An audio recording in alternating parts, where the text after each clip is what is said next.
Hi friends, I'm Jesina Zenith having low vision. So I would like to introduce an application for like as a talkback system in phone.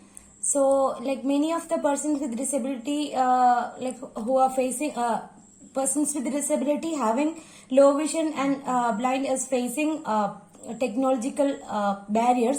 So here is a quick solution.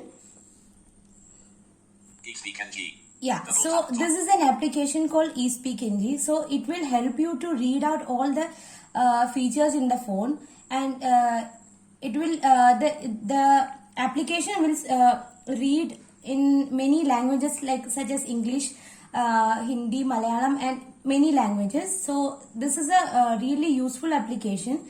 For example, Page 3 of 5, home screen. Page yeah, 1 of this 3. is a if I want to know about the weather condition, so I'm just clicking Current location. Service updating. Okay, Weather. so yeah, Current location. Friday, 8 p.m.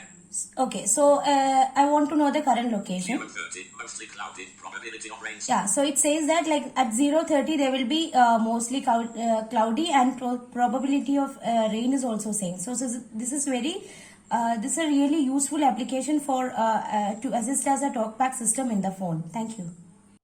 Breakfreesolutions brought to you by eiLabs and Project Discovery.